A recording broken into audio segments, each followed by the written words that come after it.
The one and the only Dr. Tifa. Assalamualaikum warahmatullahi wabarakatuh. Waalaikumsalam warahmatullahi wabarakatuh. Ya kan? Saya harus pakai kacamata hitam nih kayaknya.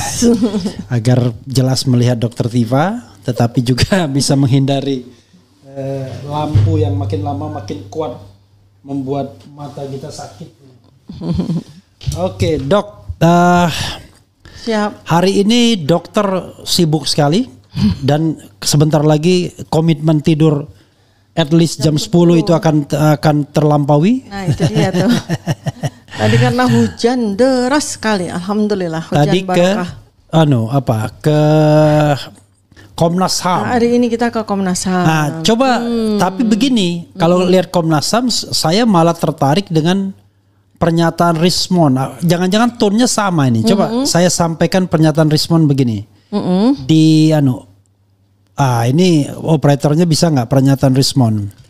Yang Rismon marah-marah itu. Coba kita ini kan. Jangan-jangan dokter berada pada tone yang sama. Saya hanya menduga. Coba lihat. Ya, coba kita setel dulu ya. Kita setel buat pemirsa sekalian itu. Kita setel coba. Nanti kalau sudah oke, tunjuk kasih tahu. Kasih tahu. Kita kasih tahu. Oke, sudah. Lagi jalan ya.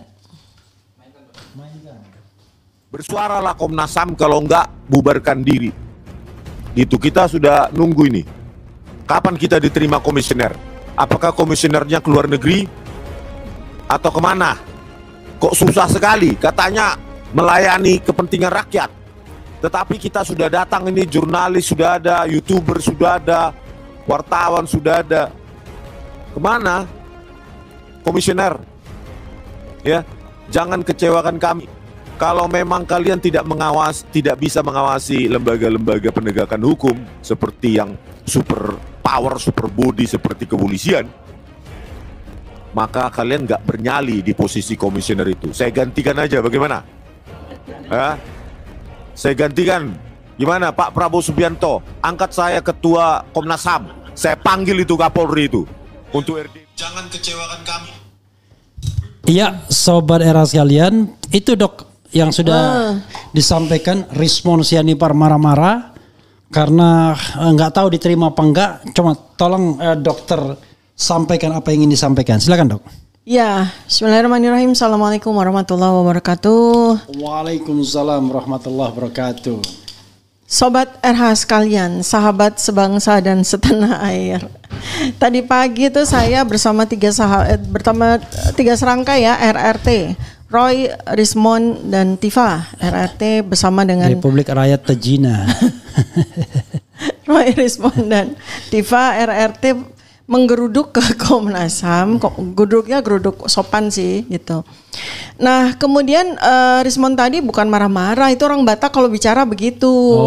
Iya, kalau saya kan orang itu rayuan tuh ya. Iya, kalau saya kan orang setengah Jawa, jadi ya bisa sudah bisa memahami bagaimana. Kata Rismon itu adek, aku cinta kau. Ada pertanyaan? Jadi mengungkapkan jatuh cintanya gitu dia. Ya intinya sebenarnya begini ya. Jadi Komnas itu kan Komisi Nasional Hak Asasi Manusia. Supaya diketahui oleh semua masyarakat bahwa kami sebenarnya sudah bersurat 3 kali ke Komnas ya, berkaitan dengan sejak kita diperkarakan oleh Joko Widodo ya, laporan polisi tanggal 30 April 2025 itu total saya dengan kuasa hukum saya itu 3 kali. Kalau pokoknya kita tuh 3 kali tuh kita bersurat ke Komnas HAM.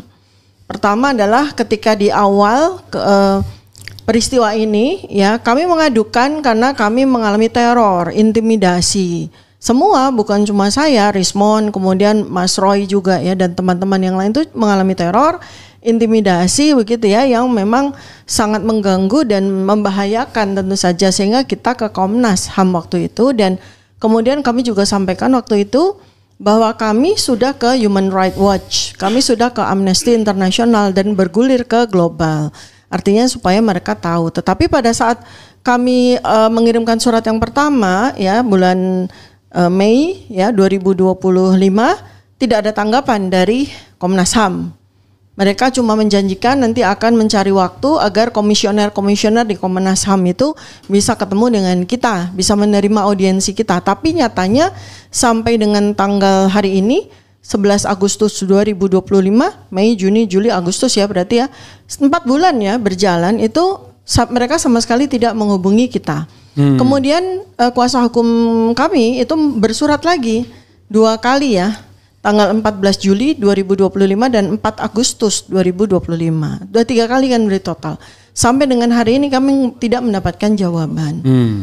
Nah, pantaslah kalau sahabat saya Bang Rismon berdialog secara Batak tadi gitu ya. Karena kan untuk diketahui juga ya bahwa komisi-komisi ini, Komnas HAM, kemudian yang baru tempo hari kita datangi Kompolnas, kemudian tempo hari lagi Ombudsman, itu adalah komisi-komisi yang dibentuk oleh pemerintah, oleh negara ya, dan mereka itu digaji dengan uang pajak rakyat. Itu mereka itu posisinya itu stand beside us gitu loh. Stand beside us, bukan stand beside pemerintah. Tapi sepertinya ketika kita 3 kali ini bertemu dengan para komisioner itu, mulai dari Ombudsman, kemudian Kompolnas, dan hari ini kita paksa komisioner untuk bertemu dengan kita, itu tampaknya mereka tidak tahu di mana mereka harus menempatkan diri, standing position mereka itu di mana gitu loh. Mereka itu dibentuk, tupoksi mereka jelas atas nama undang-undang bahwa mereka itu bertugas untuk mengawasi lembaga-lembaga pemerintah, lembaga-lembaga yang didanai oleh APBN dan APBD, itu sudah jelas undang-undangnya. Artinya apa? Mereka tuh mata mereka itu harus menghadap kepada lembaga-lembaga. Dalam konteks yang tadi saya sampaikan atau kami sampaikan kepada Komnas HAM adalah kepolisian. Bukan berada bukan berada bersama dengan lembaga-lembaga termasuk kepolisian. Kan gitu. Mereka bersama dengan kita, punggung mereka itu bersama dengan kita, menghadap kita bersama-sama, dan mata mereka itu menghadap kepada lembaga-lembaga secara tajam, mengawasi apakah pekerjaan lembaga-lembaga tersebut tidak bertentangan dengan hak asasi manusia, kan begitu tuh harusnya. Tetapi saya melihat ya, mereka defensif gitu. Lucu kan, mereka nggak bikin salah apa-apa, tapi mereka malah defensif. Sehingga ketika kita bicara dalam konteks kita, berarti mereka ini seakan-akan berkomplot ini bersama dengan Joko Widodo yang melaporkan kita, melaporkan rakyat. Bukankah mereka seharusnya bersama dengan kita, ya? Seharusnya mereka tuh bersama dengan kita. Justru mereka harusnya bertanya dengan Joko Widodo, mengapa kamu melaporkan rakyat ini yang sedang menegakkan kebenaran atas keaslian dari dokumen, kan gitu. Di sini kan kita menjadi aneh gitu ya, karena kita yang sedang mempertanyakan dan meneliti tentang kebenaran dokumen yang jelas ya dipakai oleh seseorang untuk memperoleh jabatannya selama 20 tahun. Seharusnya Komnas HAM itu berpihak kepada kita, bukan kemudian malah menjadi defensif gitu. Itu ya. Kemudian berikutnya lagi, kenapa tone-nya Bang Rismon tadi meninggi dan saya pun juga ya, ketika kemudian akhirnya setelah kita menunggu selama 40 menit, akhirnya kita diberikan kesempatan kepada oleh mereka untuk bertemu salah satu komisioner. Padahal kami berharap kami bisa bertemu dengan lebih dari 3 komisioner supaya kita terjalin sebuah diskusi yang bagus gitu ya. Ternyata yang menemui kita tuh setelah 3 bulan ya, itu hanya 1 komisioner. Maka ketika kemudian kita bertemu, saya sampaikan, apalagi ketika kemudian mereka tuh seperti bergegas dan tergesa-gesa, saya sampaikan begini, Pak, Bapak itu tugasnya dengan gaji, dengan penghasilan yang kami berikan dengan uang pajak kami, Bapak itu sabar, menunggu sampai kami semua menyampaikan aduan kami, menyampaikan unek-unek kami, ini kami semua datang. Mewakili 12 orang yang sekarang ini menjadi terlapor. Jadi Bapak sabar. Saya katakan seperti itu. Dan kemudian ada persoalan yang mengagetkan juga di kami. Karena ternyata surat itu belum diterima oleh komisioner loh. Surat yang kami sampaikan selama 3 kali itu belum diterima sama komisioner, belum dibaca sama komisioner. Bahkan mereka staf administrasi mereka itu nyari-nyari seperti itu, mencari-cari. Dan mereka menyatakan bahwa kami nggak dapat surat itu, padahal kami udah dapat tanda terima dan udah saya tunjukkan nih tanda terimanya ada capnya kalian. Mereka masih bisa mengelak, mereka menerima surat dari kami. Nah, kemudian setelah diakui, akhirnya surat itu ada. Kemudian setelah menunggu kurang lebih 40 menit, kami diterima di satu ruangan yang sangat tidak memadai sebetulnya. Karena harapan kami mendapatkan kesempatan untuk presentasi. Kami udah siapkan bahannya. Saya, Mas Roy Suryo, dan Bang Rismon itu sudah siap bahannya untuk kami presentasikan. Kami siapkan agar masyarakat tuh bisa melihat apa yang kami sampaikan. Ternyata tidak ada fasilitas itu, sehingga kita cuma narasi aja. Itu hal yang menurut kami kok nggak profesional ya di dalam menghadapi aduan masyarakat seperti ini.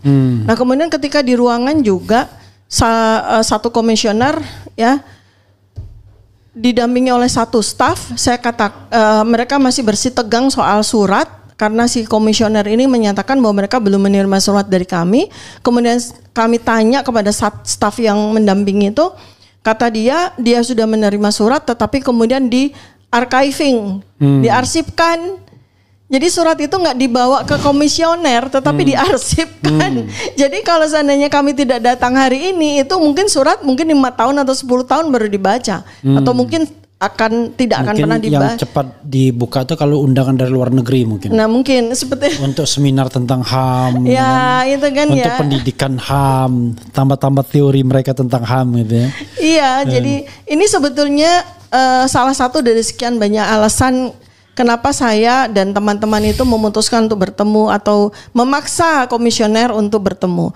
Termasuk dengan keadaan yang sama dengan Ombudsman kemarin. Termasuk juga dengan Kompolnas kemarin.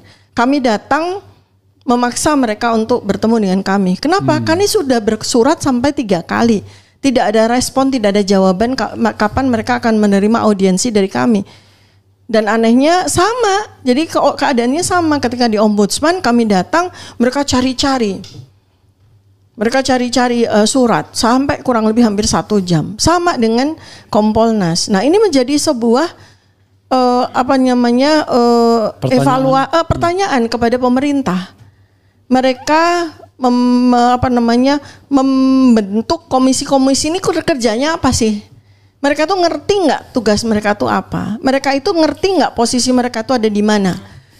Bahkan kemarin ketika di Kompolnas atau di Ombudsman kami tuh kayak gimana ya? Kita ini seperti hamba sahaya gitu. Aneh banget kita diterima oleh orang yang kita bayar penghasilannya, oleh orang yang kita gaji untuk bekerja untuk kita, tapi kita datang tuh seakan-akan kita tuh hamba sahaya yang menghadap Tuhan besar gitu. Sampai ini saya di Ombudsman, mereka bilang akhirnya setelah kami 40 menit menunggu, mereka bilang bahwa komisioner akan menerima tetapi maksimal 2 orang. Loh, padahal yang terlapor tuh 12 orang. Belum dengan kuasa hukum masing-masing, karena kami semua harus didampingi kuasa hukum masing-masing. Tak kurang 24 orang kan seharusnya. Tapi mereka memaksa yang boleh masuk ke ruangan rapat hanya 2 orang saja. Seperti itu. Kemudian mereka datang juga ternyata lebih daripada 4 orang. Jadi ini menurut saya, kenapa mereka ketakutan dengan kasus ini? Apakah mereka pekerjaannya memang seperti ini? Ataukah mereka ketakutan karena kami membawa kasus dengan nama seseorang bernama Joko Widodo nih, gitu loh. Ini pertanyaan besar yang kita harus sama-sama jawab. Kalau Komnas HAM sudah ada presidennya ketika KM 50. Ya, waktu itu. Malah KM 50 dan sekarang jadi Kompolnas tuh. Nah, itu dia. Jadi ada satu orang yang sebelum Kompolnas jadi tim sukses salah satu capres. Nah, ampun dah. Dia tuh sebut aja namanya toh. Lupa saya namanya. Lupa namanya Khairul Anam. Khairul Anam tuh dulu dia Komnas HAM. Iya. Kemudian di KM 50 kita udah tahu bagaimana sepak terjangnya. Yeah. Kemudian habis itu sekarang dia di Kompolnas. Sebelum Kompolnas tim sukses Ganjar. Tim sukses Ganjar dulu baru kemudian ke Kompolnas. Gitu. Waktu gelar perkara khusus ini kami juga perkarakan ya. Artinya kami juga adukan kepada 3 komisi ini. Si Khairul Anam ini datang pada saat gelar perkara dan dia memberikan konferensi pers seakan-akan dia jadi jubirnya kepolisian. Itu kan aneh sekali. Padahal Kompolnas itu Komisi Polisi Nasional dibentuk untuk mengawasi kerja polisi. Iya. Kan begitu. Bukan untuk jadi centeng polisi. Untuk jadi centeng polisi, ini kan malah jadi jubir polisi. Bagaimana ceritanya? Tapi memang Kompolnas dari dulu juga begitu dalam kasus Sambo.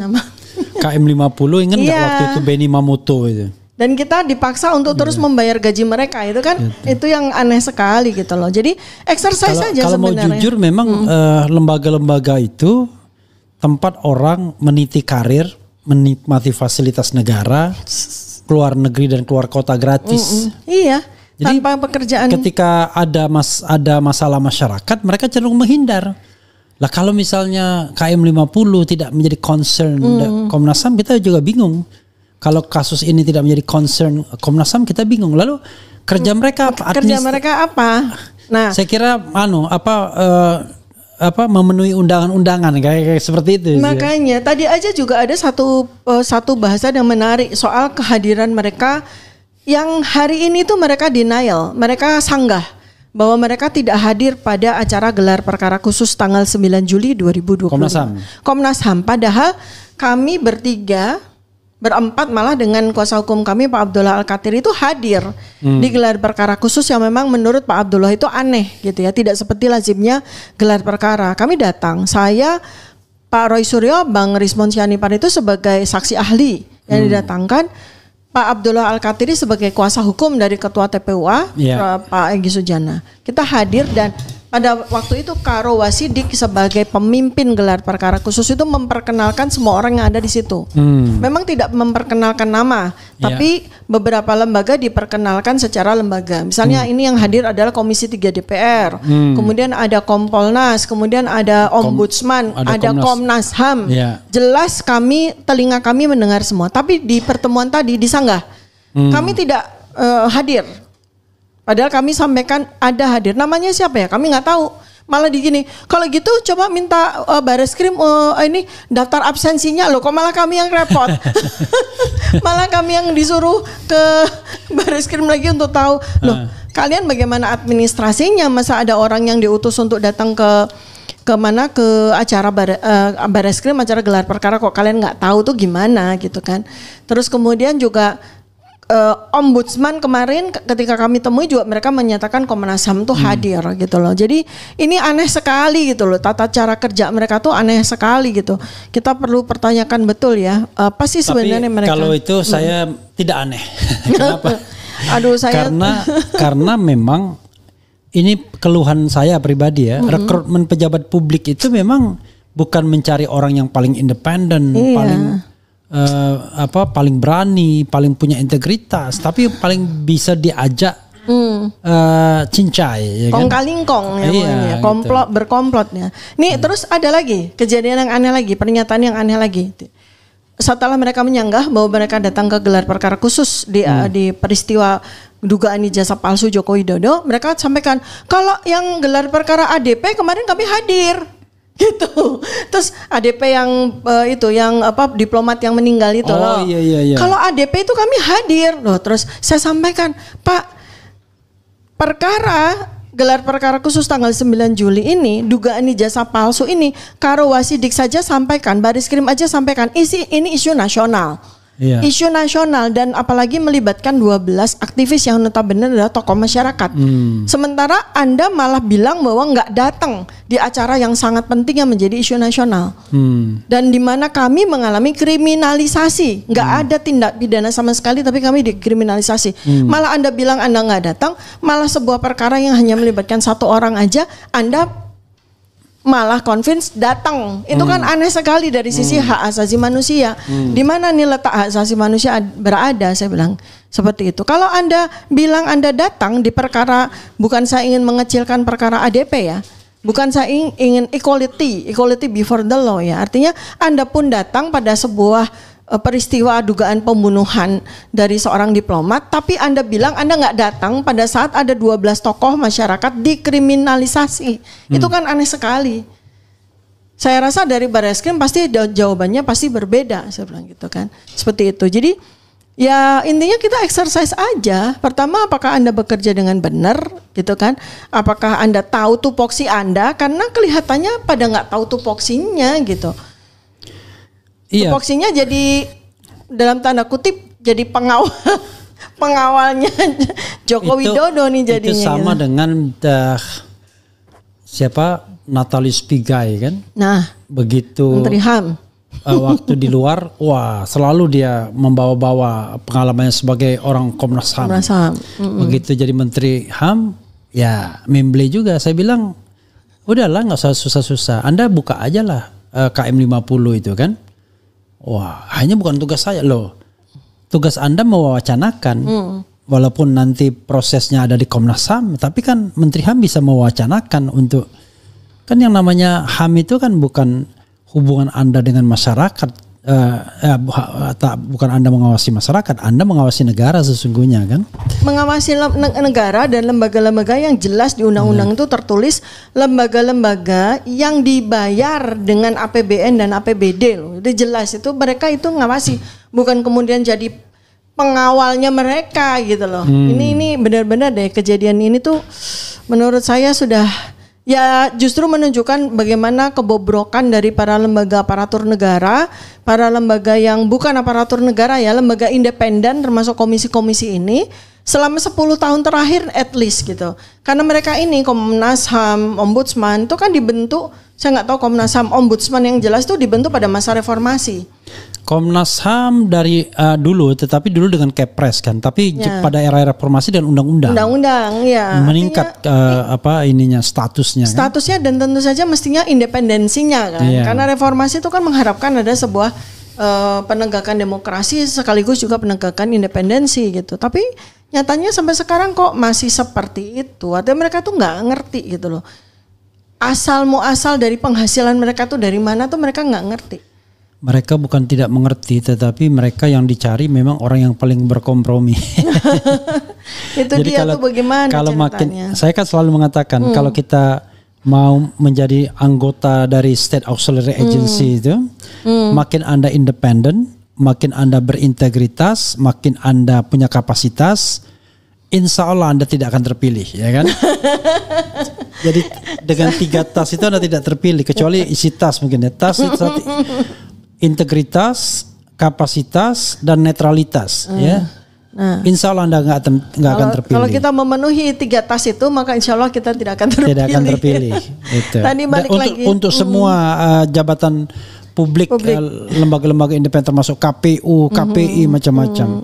Oke, silakan dok, lagi dok. Oke, ya jadi saya juga sampaikan juga, jangan-jangan komisioner yang bersama dengan kita ini nggak tahu ya, kita udah bawa masalah hak asasi manusia yang berkaitan dengan kami nih, kami dikriminalisasi, kami para peneliti, para aktivis, para jurnalis, para advokat ini dikriminalisasi, itu sudah kita bawa ke level internasional. Jangan-jangan mereka nggak tahu, maka tadi kami beritahu bahwa kami sudah berbicara ya, berbicara kepada HAM internasional, Human Rights Watch, Amnesty International, bahkan pemerintah negara besar termasuk negara Amerika Serikat, bahkan salah satu kongresmennya sudah memberikan respons gitu. Dan ini persis sekali dengan peristiwa pasca reformasi tahun 1998. Ketika ada seorang aktivis sekaligus akademisi, Pak Sri Bintang Pamungkas, itu dipersekusi juga, ditahan tanpa dasar yang jelas, 4 bulan tanpa kejelasan. Kemudian ada 15 kongresmen, 15 senator memberi surat kepada Presiden B.J. Habibie.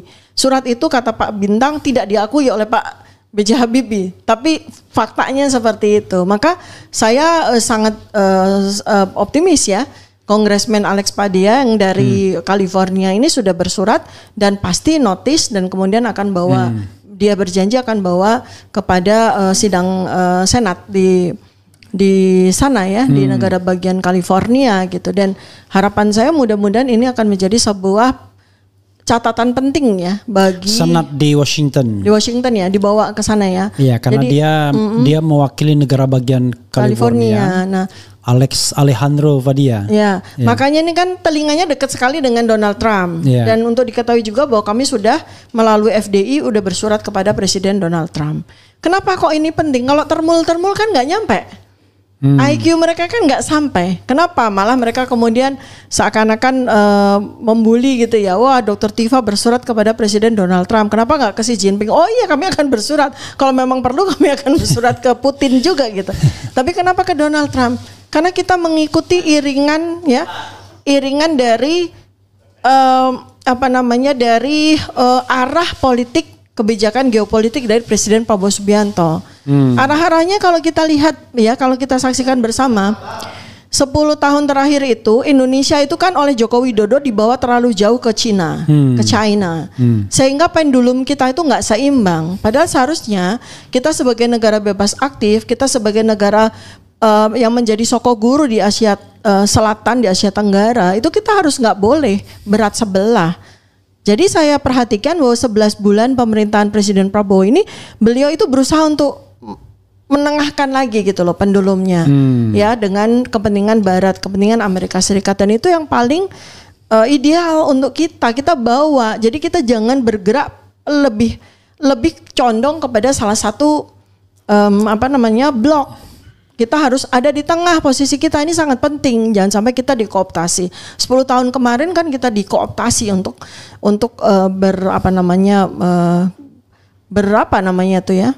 di bawah koordinasi dari RRC gitu, Republik Rakyat China gitu. Maka ini kan kenapa saya sampaikan bahwa kita dalam konteks kasus isu nasional ini bukan lagi sekedar ijazah palsu, dugaan ijazah palsu ya. Ini isu nasional, masalah besar ini. Maka kita pun bersurat kepada beberapa pihak yang kita anggap itu membantu juga kebijakan politik, arah kebijakan politik dari Presiden Prabowo. Gitu. Itu yang penting supaya diketahui oleh para termul. Kemudian berikutnya lagi ya, setelah kita ke Komnas HAM yang saya nggak tahu tuh paham atau tidak, pokoknya yang penting kita sudah sampaikan ya. Kemudian kita sampaikan lah seperti yang seharusnya kita perlu sampaikan kepada mereka. Yang penting apa? Yang penting buat saya media masuk ke ruangan tersebut, karena nggak terlalu major ya kalau misalnya, karena nggak ada diskusi juga. Tidak ada diskusi sama sekali. Mereka itu cuma datang, duduk dan mendengarkan apa yang kami sampaikan. Nggak ada feedback, nggak ada diskusi, nggak ada tanya jawab sama sekali. Jadi itu Komnas HAM. Jadi nggak ada diskusi sama sekali, nggak ada masukan sama sekali. Ya udah, yang penting media masuk itu aja, sehingga masyarakat tuh tahu apa sesungguhnya terjadi dan apa yang sesungguhnya ingin kami sampaikan dan yang seharusnya dilakukan oleh Komnas HAM. Nah itu ya, kalau Kompolnas kemarin kami juga sudah press release, sudah cukup jelas sehingga tidak perlu kita bahas. Ombudsman juga demikian. Nah sekarang berikutnya lagi adalah persoalan yang selama ini. Tapi sorry kalau Kompolnas dan Ombudsman mungkin di highlight aja biar di highlight ya. Iya. Jadi sobat RH sekalian, sahabat-sahabat sebangsa dan setanah air, kami juga ke Kompolnas. Kompolnas itu Komisi Polisi Nasional. Itu para komisioner juga, dan mereka tuh seharusnya lah, walaupun di dalam tengahnya itu ada nama polisi, itu mereka tidak menjadi bagian dari kepolisian. Bahkan mereka, jadi pengawas polisi mereka. Iya, mereka itu tugasnya mengawasi, mengzoom pekerjaan dari kepolisian gitu. Pengawas eksternal. Pengawas eksternal ya. Nah, walaupun di atasnya itu ada mantan Kapolri ya, ada Tito Karnavian sebagai wakil ketuanya Kompolnas ya, tapi posisi mereka itu sudah ex officio kan, Mendagri ya. Enggak day to day. Betul, maka mereka itu harusnya mengawasi pekerjaan dari kepolisian. Nah, kemarin kami udah sampaikan semua ini cacat prosedur. Gelar perkara itu cacat prosedur. Kemudian banyak sekali pasal-pasal yang dilanggar, bahkan pasal-pasal dari Perkap Polri, peraturan Kapolri sendiri itu dilanggar ya.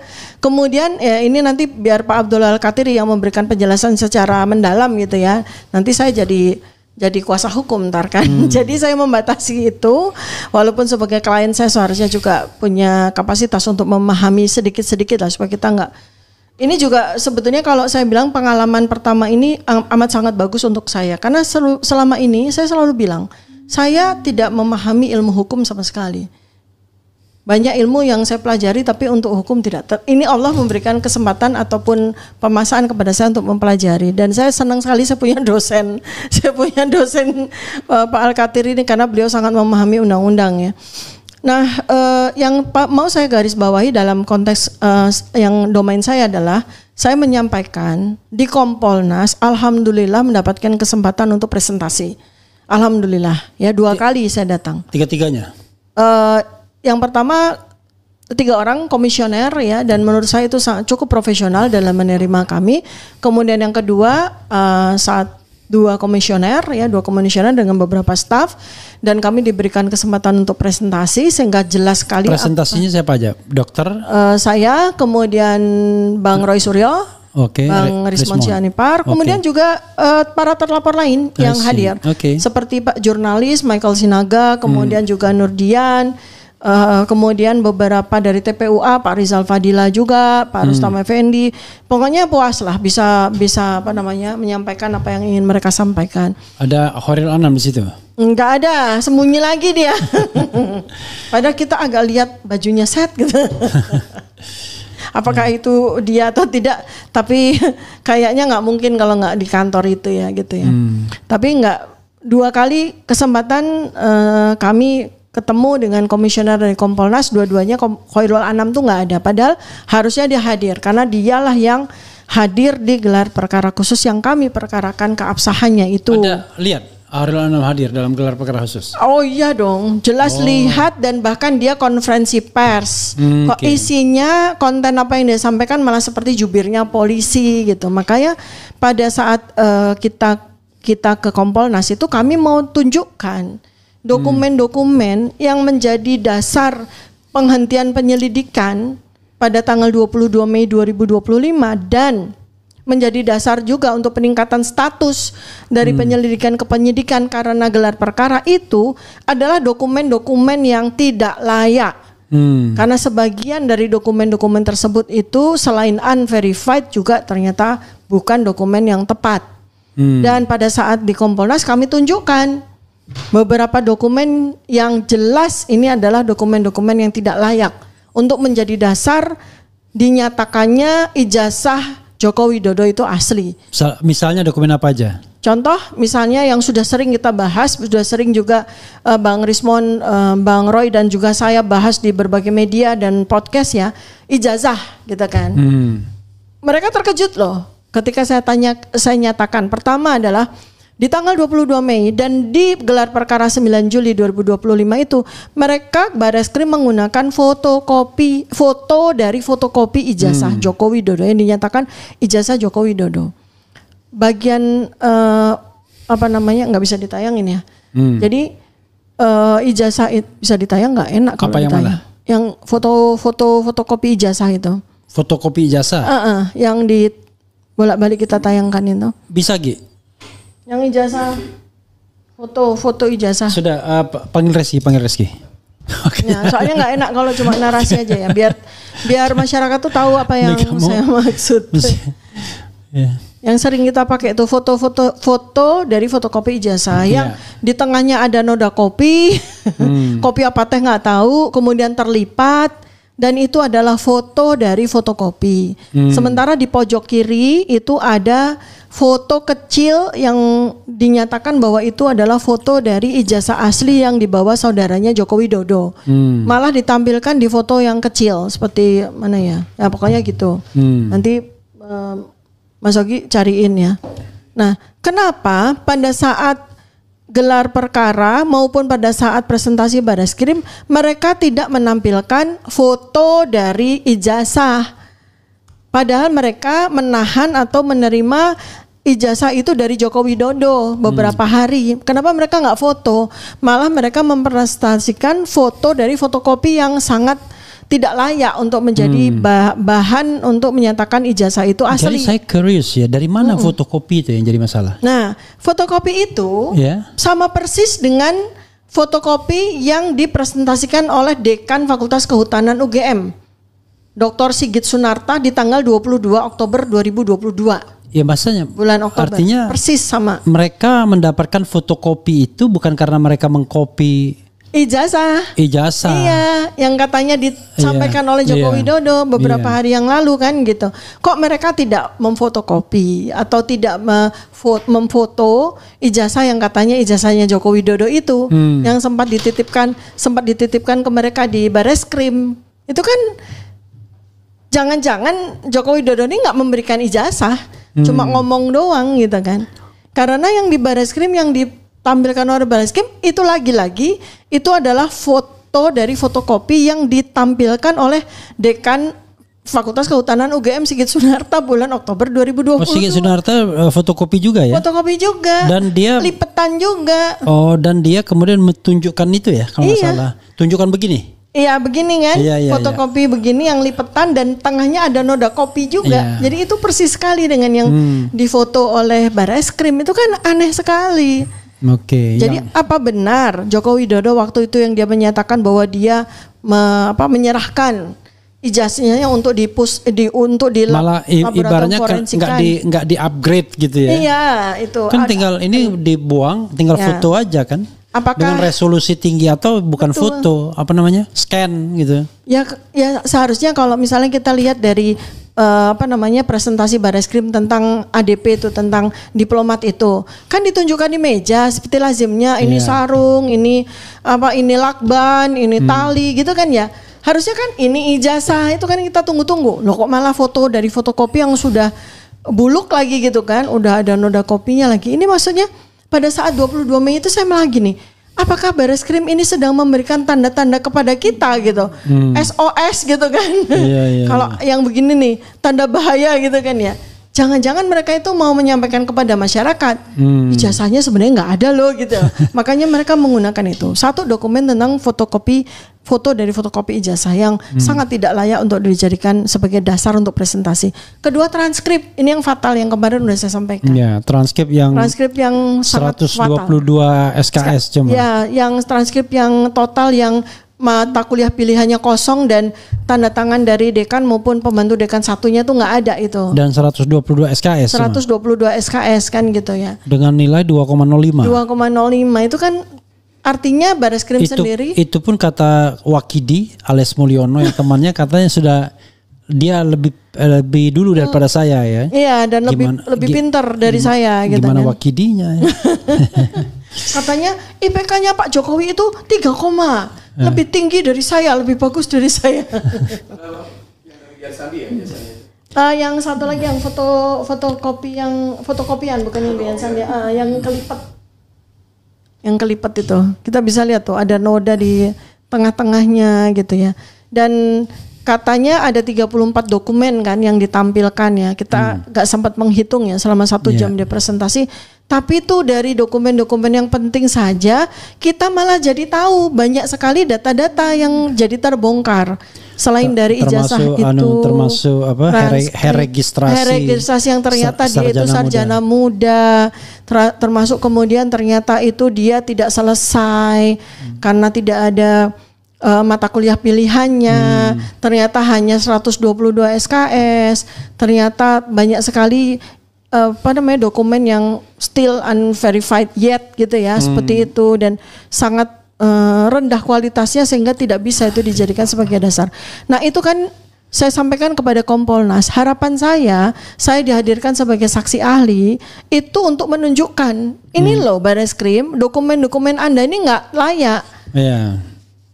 Nggak layak. Kata Kompolnas dan kata Kawarwasidik sudah sesuai dengan prosedur. Sudah sesuai dengan prosedur. Nah itu kan prosedurnya bukan sesuai dengan bahwa barang ada dua. Iya. Pertama sesuai dengan prosedur yang berlaku. Kedua bukti yang dibawa itu sekunder. Bukti sekunder kan itu kan. Tidak bisa dijadikan alat bukti. Iya itu luar biasa itu ya. Karena kok kepolisian tuh kudet ya. Karena undang-undang internasional tentang sosial media dan internet bahwa semua bahan di internet itu layak untuk dilakukan penelitian. Layak loh, ada undang-undang, saya waktu itu udah menemukan. Artinya itu udah nggak bisa apalagi ini dokumen publik yang sudah dipublikasi di ranah internet, itu sudah sangat sah sesuai dengan Undang-Undang Dasar 1945 pasal 28F dan Undang-Undang Keterbukaan Informasi Publik. Kecuali kalau Jokowi membantah bahwa itu bukan ijazahnya, tapi kan bantahannya nggak ada. Kedua, Bareskrim menyebarkan hoax kalau itu bukan ijazah Jokowi. Nah, makanya itu, jadi kan jadi harus diterima asumsi bahwa itu ijazah Jokowi dan pantas diteliti apakah asli atau palsu kan begitu. Kalau sampai kemudian ada muncul ijazah yang lain selain, berarti Bareskrim melakukan kebohongan dan menyebarluaskan hoax kan gitu. Dian Sandi juga. Ya, gitu. Jadi nggak mungkin kita sudah menutup. Makanya nih. Kalau yang itu sudah diteliti oleh RRT itu fake. Iya jelas itu fake ya. Nanti kita sampai bahan yang kami sudah penelitian kami itu habis 600 halaman dalam bentuk buku itu. Nanti semua masyarakat bisa melihat bagaimana kami melakukan penelitian dan kemudian sampai pada simpulan bahwa ijazah ini adalah ijazah yang tidak otentik. Asli palsunya gitu. Ya, artinya H1 terpenuhi ya, hipotesis 1 itu terpenuhi ya. Kemudian kita bergerak bahwa sebenarnya dengan buku merupakan publikasi ilmiah dari hasil penelitian kami nih, untuk kami ini ijazah ini udah finish. Sudah konklutif. Sudah ada konklusinya. Sudah ada konklusinya, sudah conclusion, sudah selesai. Sudah konklutif. Sudah konklutif. Sudah selesai, sudah konklutif dan kami sudah bukukan publikasi ini. Kenapa pada beberapa waktu yang lalu sebetulnya terpikir untuk kami jurnalkan. Tapi satu ya, jurnal itu kan hanya dibaca oleh masyarakat ilmiah. Terlalu elit ya. Terlalu elit dan jatuhnya nanti taruh di digital library aja, tidak ada. Tetapi kalau buku berkemungkinan untuk dibaca oleh berjuta-juta orang. Apalagi kami juga sudah siapkan versi Kindle-nya ya, versi digitalnya ya. Yang bisa dari WA ke WA. Ya, seperti Bambang Tri kan dari WA ke WA kan. Pada suatu ketika nanti ya gitu ya. Kemudian untuk kami ingin menghargai, jadi sama-sama kita menghargai karya intelektual ya. Jadi di awal sehingga kami Amazonkan tuh buku dan dual language ya. Jadi kami cetak dalam versi bahasa Indonesia dan bahasa Inggris. Saya tanya, itu sudah 100% jadi? 90%. Oh 90%. 90%. Oh, kapan mau di Kita soft launching nanti insya Allah di 18 Agustus nanti. Itu soft launching. Soft launchingnya di Jakarta? Di Jogja. Oh di Jogja. Oh bareng dong nanti di Jogja. Nanti kan kita sama-sama punya acara ya. Jadi kita akan soft launching kan. Kemudian habis itu insya Allah grand launching di tanggal 27 Agustus karena kita nunggu ISBN-nya. Ya ISBN-nya nggak kekejar di tanggal 18. Jadi ISBN kan butuh sekitar 10 hari ya. Nanti insya Allah di 27 sudah bisa dibeli versi digitalnya ya, yang kami akan. Itu 2 versi itu udah tersedia langsung. Yang bahasa Indonesia dulu. Bahasa Inggrisnya nanti menyusul ya. Menyusul ya. Kalau misalnya tadi ada pertanyaan, nggak takut di bredel? Nggak ada sekarang pembredelan. Nggak ada sekarang karena izinnya itu ISBN ya. ISBN itu kita bisa cetak di Malaysia, kita bisa cetak di UK, kita bisa cetak di Kanada, jadi nggak ada. Dan kemudian nggak ada gunanya juga untuk membredel orang era media sosial seperti ini kan, era internet kan. Dan supaya diketahui juga bahwa kami bertiga RRT sudah bergerak ke buku kedua. Jadi di buku pertama udah 90%, insya Allah sudah bisa di akhir Agustus sudah bisa dibaca. Coba covernya yang itu kayak begitu yang putih itu ya. Covernya nanti ada sedikit merahnya. Sedikit. Saya minta kepada layout editor untuk memberikan sedikit warna merah karena buku ini persembahan kami bertiga untuk hari ulang tahun kemerdekaan Indonesia ke-80 insya Allah. Dan ini menjadi white paper. White paper itu bukan buku kebijakan Jokowi tapi white paper. Buku jujur. Buku jujur tentang Jokowi ya. Nah, preface-nya mungkin boleh ya saya bacakan ya. Boleh dikit silakan. Ya, preface-nya ya. Preface yang saya sampaikan di buku tersebut. Di ambang kebenaran.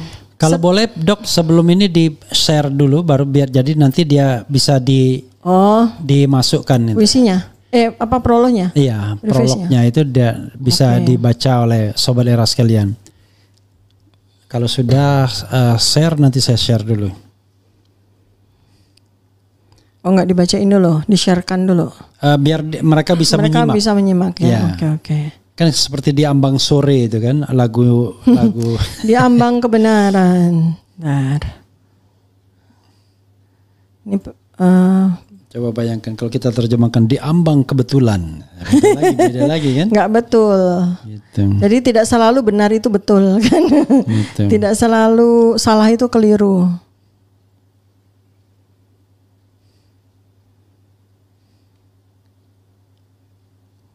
Ini salin. Saya bacakan. Sudah. Ya, ke WA.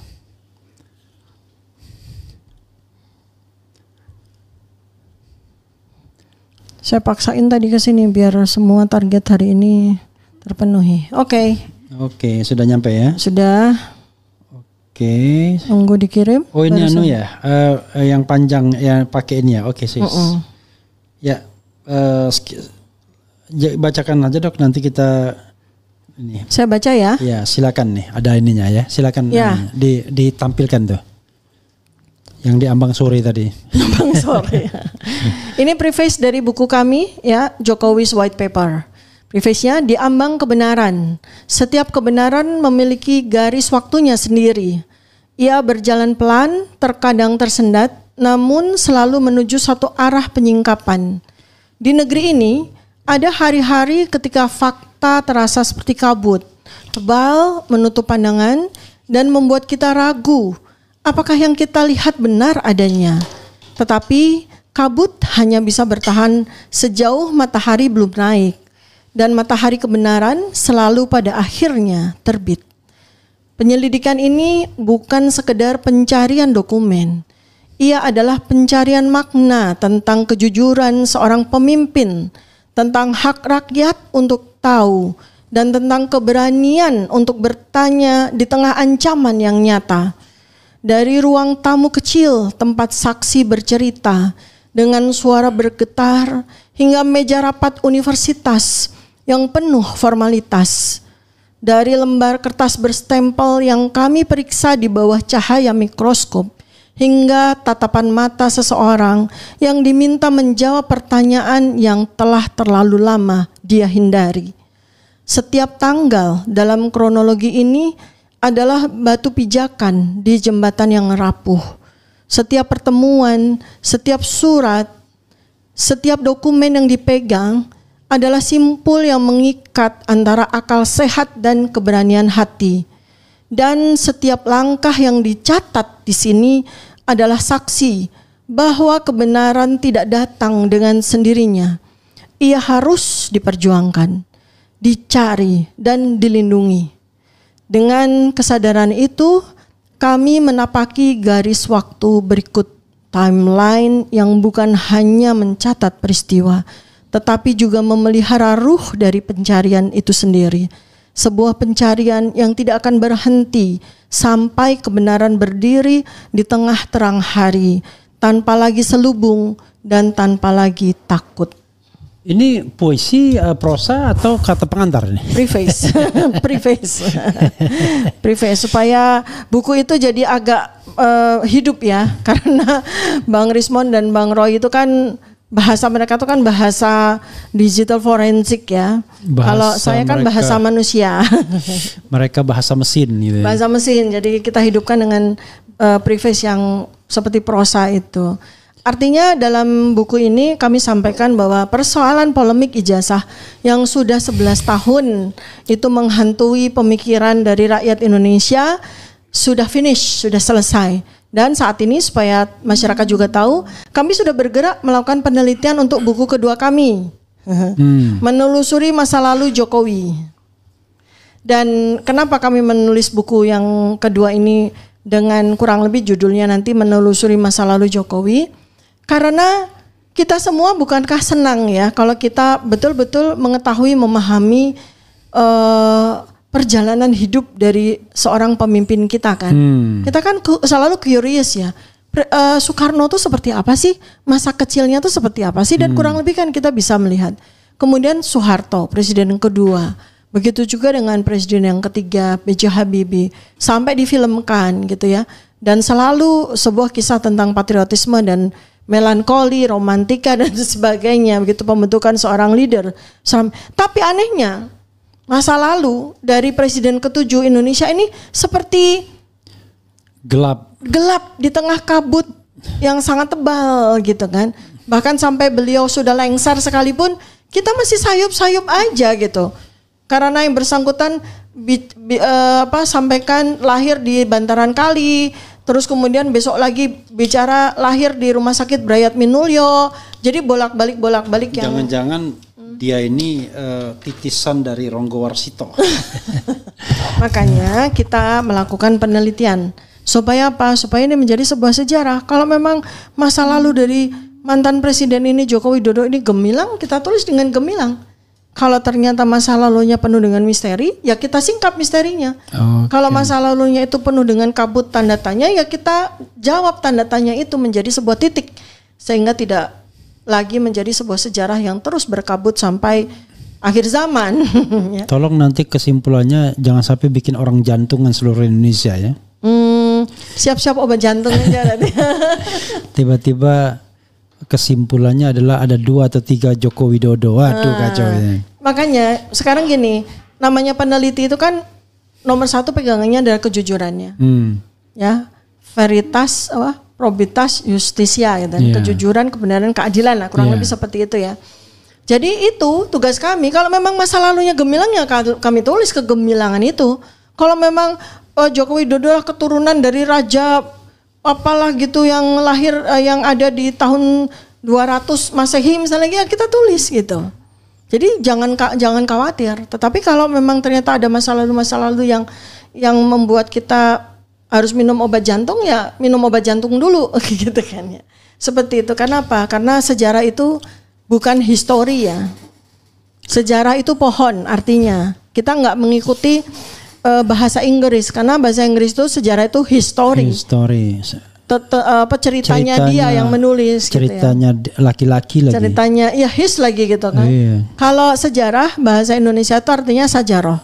Sajaroh itu pohon. Dari bahasa Arab. Ya, pohon ya. Pohon itu tegak berdiri dengan penuh keberanian ya, menyimpan kebenaran. Nah, makanya itu yang kami akan tulis supaya tidak sekali lagi Pak Jokowi harus tampil secara utuh. Kalau memang ijazahnya ternyata tidak otentik, ya tampillah secara utuh. Saya membayangkan kira-kira dokter menggunakan narsum Sylvester nggak? Kasihan nanti nggak nyampe dia. Freddy Damanik gimana? Freddy Damanik. Gitu. Ya, tentu saja yang paling pas ya, salah satu yang kita jadikan narasumber yang paling pas itu kan Bambang Tri ya. Dia ini kan whistleblower. Jadi saya tadi juga sampaikan di Komnas HAM. Bambang Tri itu whistleblower loh. Dia itu terlindungi oleh pasal 10. LPSK, Lembaga Perlindungan Saksi dan LPS korban. Dan korban itu harus melindungi Bambang Tri. Instead of malah dia dikriminalisasi dan akhirnya dipenjarakan. Dia ini patriot loh. Bayangin, udah dipenjara 6 tahun karena dia sangat ingin rakyat Indonesia itu bukan tahu. 6 tahun, dia inkrahnya 4 tahun. 4 tahun. Dan sekarang dia belum bebas seperti Gus Nur. Kalau yang Gus Nur 2016 itu berapa tahun itu dia tempuh? Oh, 2016 yang pertama. Ya, yang pertama. Ya, itu kan iya, kan lama kan udah itu. Kedua kalinya pokoknya. Iya, itu kan patriot sekali itu. Buku pertama berbuah penjara, buku kedua berbuah penjara. Iya kan, seperti itu. Jadi padahal dia tidak melakukan tindak pidana sama sekali. Tapi orang takut sama dia. Itu masalahnya. Ada satu orang yang takut sama dia gitu kan. Tidak hanya satu orang. Ya, sekelompok. Kan pohonnya itu kan. Kan pohon itu ada batang utama, ada ranting, ada daunnya kan. Ya, konsekuensi seorang yang ingin menjadi seorang investigator atau peneliti ya. Itu apalagi yang diteliti waktu itu ya dia berani sekali, yang diteliti waktu itu masih jadi presiden yang sangat berkuasa gitu ya. Maka kita sekarang exercise, apakah kami ini para peneliti ini adalah notabene adalah whistleblower ini juga dilindungi oleh negara dalam pasal 10 atau ternyata kita juga mengalami nasib yang sama dengan Bambang Tri Nah, kita akan uji juga dengan peristiwa ini, dengan peristiwa kriminalisasi kami dan 12 tokoh ini. Apakah Presiden Prabowo ini sama saja menempatkan hukum itu sama dengan rezim yang kemarin? Saya berharap sama sekali tidak. Saya berharap ketemu dengan presiden yang lain, yang bisa menetapkan, yang bisa melihat di mana letak pidana itu selayaknya ditempatkan kepada seseorang. Problem penguasa yang akut ini adalah ketika dia sudah duduk di singgasana kekuasaan di tempat yang sejuk, yang makannya dia tidak khawatir lagi, yang sehari-hari dia tidak perlu kekhawatiran, dia lupa bahwa lebih banyak orang yang tidak bisa makan enak, tidak tidur enak. Gitu. Itu susahnya. Jadi mereka melihat kita itu sebagai musuh. Tetapi melihat orang yang berada, orang yang hidup di kemewahan itu sebagai teman, ya kan? Ya, jangan khawatir gitu. Presiden Prabowo, Bapak kan punya ijazah jelas. Kalau enggak Bapak nggak bisa jadi jenderal, ya kan? Jelas gitu kan, akademi militer. Kata Pak Jokowi yang bikin jenderal itu saya, kata. Ya udah, at least letnan jenderal kan didapat dari Akmil. Udah jelas Bapak punya ijazah yang tidak perlu dipermasalahkan. Kita sedang mempermasalahkan orang yang punya ijazah yang perlu dipermasalahkan, Pak. Jadi Pak Presiden seharusnya benar-benar bisa menempatkan. Dan jangan salah ya, Pak. Musuh itu teman loh, Pak. Jadi hati-hati ya, musuh itu teman Bapak. Musuhnya musuh itu teman Bapak. Jadi kami itu adalah temannya Bapak, temannya Presiden. Jadi ini exercise-nya sekarang Bapak sudah bagus menempatkan abolisi dan amnesti kepada orang-orang yang notabene adalah musuhnya Joko Widodo.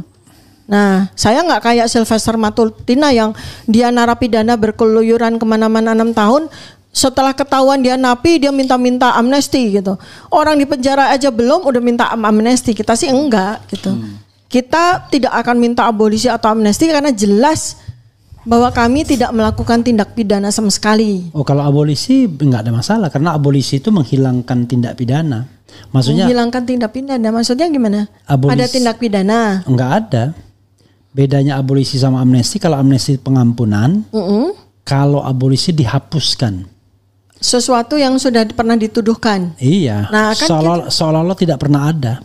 Jadi Tom Lembong seolah-olah tidak pernah ada. Iya. Ya. Tom Lembong itu sekarang ini statusnya adalah tidak pernah dihukum, tidak pernah diproses, tidak pernah dianggap terdakwa korupsi atau tersangka korupsi. Artinya seolah-olah tidak ada tindak pidana kan?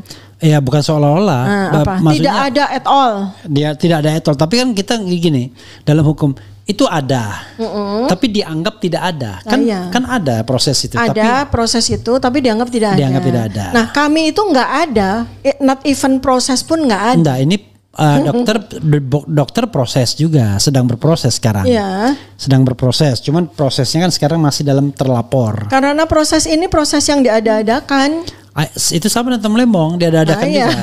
Karena itu dia berhak atas abolisi ya untuk menghilangkan, karena hakimnya tidak adil. Kalau hakimnya adil, ya cukup hakim aja menyelesaikan itu dengan membebaskan Tom Lembong, mengatakan bahwa Tom Lembong tidak terbukti bersalah. Tapi karena hakimnya pun kelihatannya dipesan, maka seorang presiden yang akhirnya harus turun tangan. Atau presiden somebody is coming from behind, ya kan?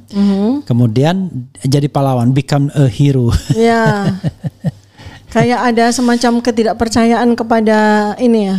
Bukan begitu, dia biarkan prosesnya, and then pada stage tertentu dia kemudian turun tangan dan kemudian dia become a hero. Ya, kelihatannya nanti Presiden Prabowo juga sepertinya ya dalam 3 bulan ini kan seperti ini. Karena ada beberapa sumber yang mengatakan beliau itu sebenarnya notice kan. Cuma ingin membiarkan keadaan ini berjalan ya. Kalau saya sih nggak ada masalah gitu. Buktinya kami bertiga melanjutkan buku kedua kami. Buat kami no problem. Masa sih kami kalah berani sama Pak Bambang Tri gitu loh. Ya kan? Situasinya beda, situasinya tidak sama. Pak Bambang Tri dengan gagah berani tanpa minta dukungan atau tanpa ada dukungan, bukan minta ya. Kami juga nggak minta dukungan, tapi kami punya dukungan gitu ya. Tapi Pak Bambang Tri waktu itu kan tidak banyak orang mengekspos praktis berjuang sendirian gitu. Itu aja berani gitu. Bagaimana dengan kami yang dukungannya luar biasa dari sekian banyak elemen masyarakat. Bahkan riset loh ya, riset saya ulang kembali, ini bukan survei. riset berbasis algoritma menyatakan bahwa 93% masyarakat Indonesia itu percaya ijazah ini tidak asli. Bayangkan. Berarti apa? 93% masyarakat itu ada di belakang kami, ada bersama kami, bukan di belakang kami, mendukung kami. Jadi ini juga sebuah catatan untuk Presiden Prabowo. Sebab kalau tindak kriminalisasi ini dipaksakan untuk ada, berproses, berkelanjutan, hati-hati.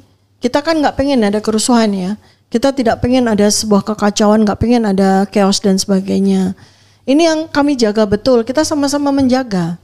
Kita sama-sama menjaga tensi dari masyarakat, karena kita kan juga nggak suka kita terlalu banyak masalah yang ada di negara kita, terlalu banyak ancaman-ancaman perang dunia ketiga dan seterusnya. Kemarin Kamboja, Thailand aja sempat konflik begitu ya. Maka ini negara harus hadir, pemerintah harus hadir di sini untuk menyelesaikan kriminalisasi yang dilakukan pada kami. Bukan menyelesaikan soal ijazah ini udah selesai. Tidak ada yang mempermasalahkan ketika kami sudah menyelesaikan penelitian kami itu udah selesai.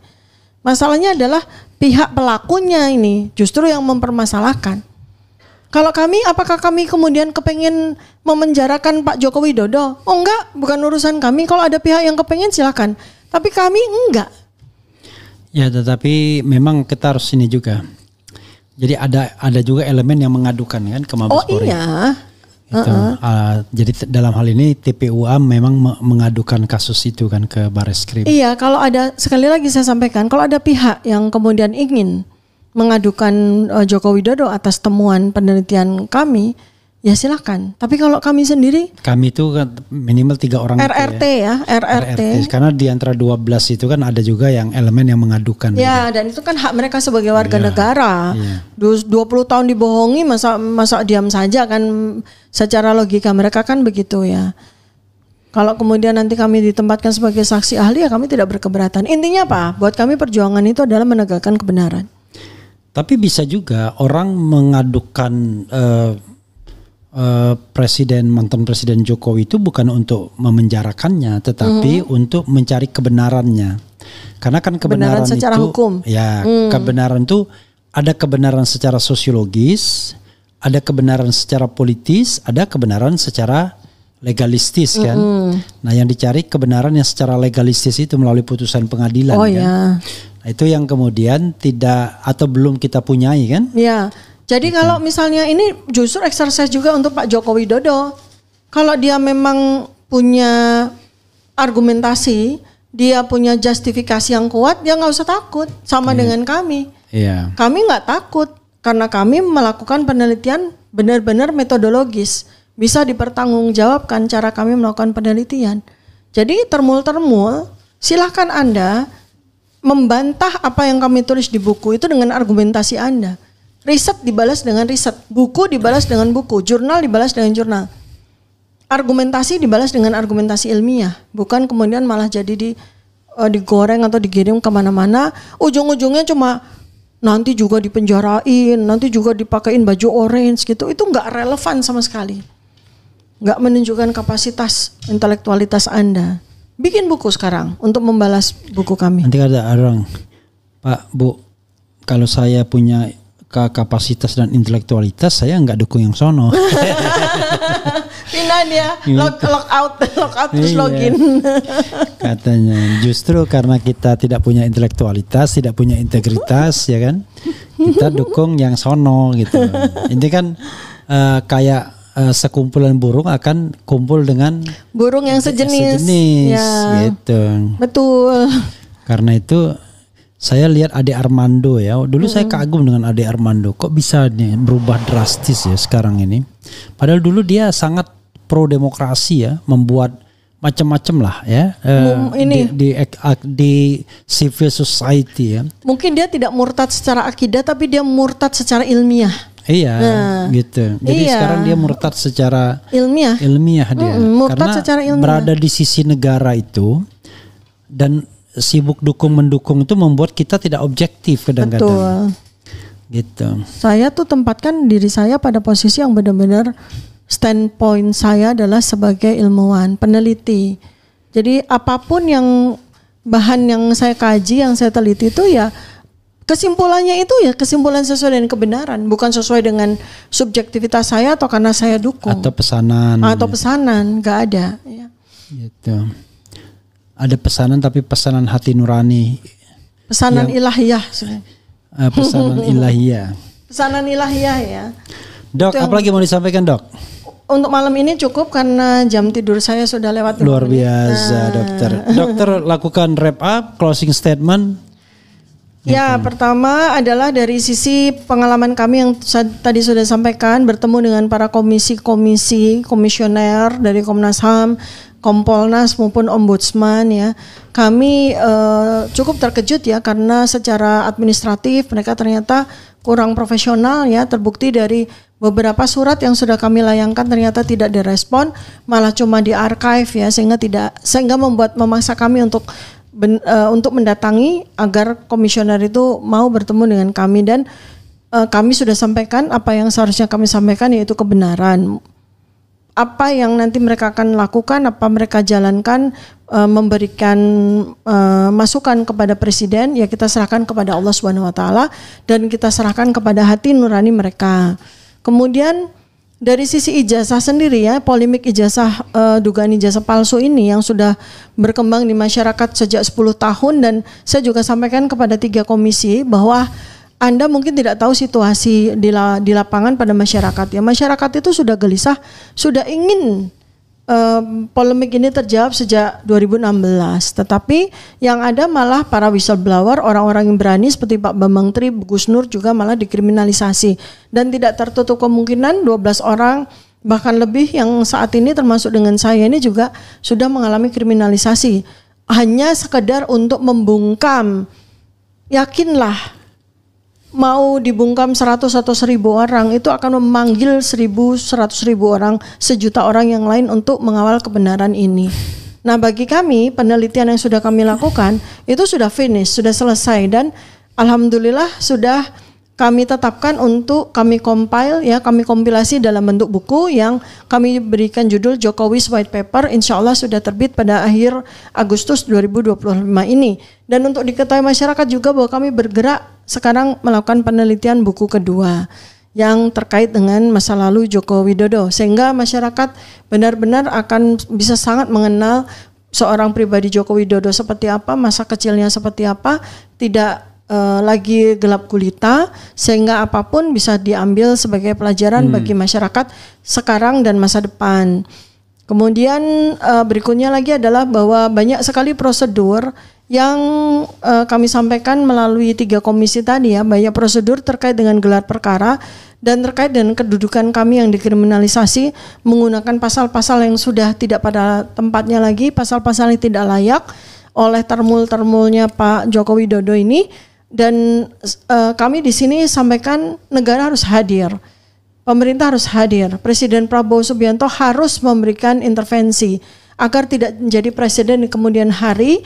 Bagaimana kami sangat ingin rezimnya Presiden Prabowo ini seperti memberikan sebuah optimisme kepada kami dengan pemberian abolisi dan amnesti kepada para tokoh dan aktivis serta orang-orang yang kritis terhadap Joko Widodo dan kemudian dikriminalisasi. Itu kami sangat appreciate.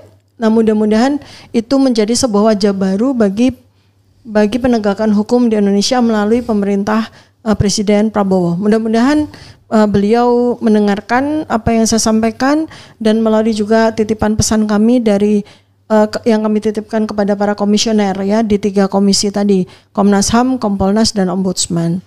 Terima kasih. Tunggu kehadiran buku kami Jokowi's White Paper. Insya Allah mulai 27 Agustus 2025 sudah bisa Anda pesan ya. Terima kasih Bang Refli atas pandangannya. Oke, sobat era sekalian ya. Saya sengaja membiarkan Dr. Tifa berbicara karena membuat saya menjadi tidak lelah. Cukup 1-2 pertanyaan dan kemudian saya biarkan lokomotif itu berjalan dengan sendirinya. Asik kalau nggak banyak dipotong. Oke, silakan sobat era sekalian, tanggal 27 nanti ya kalau mau membaca the white paper ya, Jokowi's white paper Itu dapat di mana nantinya? Nah ini yang pertama edisi digital ya, bahasa Indonesia, okay. edisi digital. Mungkin di Kindle, mungkin di Google Book atau di Amazon ya. Oke, nanti diumumkan ya. Ya. Oke, sobat era sekalian, makasih Dok ya. Wassalamualaikum warahmatullahi wabarakatuh.